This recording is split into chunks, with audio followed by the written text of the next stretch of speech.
સુરતના ડિંડોલી વિસ્તારમાં મોપેડમાં આગ લાગવાની ઘટના સામે આવી છે।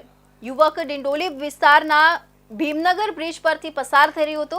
તે દરમિયાન મોપેડમાંથી ધુમાડો નીકળવાનું શરૂ થતા બ્રિજની સાઈડ પર ઊભી રાખી દીધી હતી। ઇલેક્ટ્રિક બાઇકમાં આગ લાગવાની ઘટના સમયાંતરે સામે આવતી રહે છે। ડિંડોલી વિસ્તારમાં યુવક ઇલેક્ટ્રિક મોપેડ લઈને ભીમનગર બ્રિજ પરથી પસાર થઈ રહ્યો હતો। તે દરમિયાન એકાએક જ મોપેડમાંથી ધુમાડા અને તણખા નીકળવાના શરૂ થઈ ગયા હતા।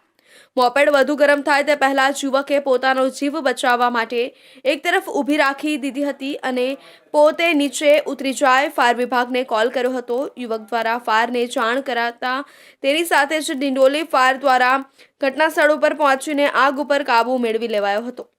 ફાયર અધિકારી તરુણ ગઢવીએ જણાવ્યું કે ડિંડોલી ભીમનગર બ્રિજ ઉપર ઇલેક્ટ્રિક મોપેડમાં આગ લાગવાની ઘટના બનતા આની સાથે જ યુવક દ્વારા ફોન કરીને જાણ કરવામાં આવી હતી। તે તેના માલિકની ગાડી લઈને કોઈ મહત્વની વસ્તુની ડિલિવરી કરવા માટે ભીમનગર બ્રિજ પરથી પસાર થઈ રહ્યો હતો। તે દરમિયાન આ ઘટના બની છે। યુવકના કહેવા મુજબ જ્યારે મોપેડના બ્રેક લાઇનરમાં તણખા અને ધુમાડો નીકળવાનો શરૂ થયો ત્યારે તેણે મોપેડ ઊભી રાખી દીધી હતી। મોપેડ ચલાવનાર યુવકને કોઈ હાનિ થઈ નથી। ઇલેક્ટ્રિક મોપેડ હોવાને કારણે તેની બેટરીમાંથી સતત ધુમાડો નીકળતો રહ્યો હતો। ગાડી સંપૂર્ણપણે બળીને ખાખ થઈ ગઈ હતી।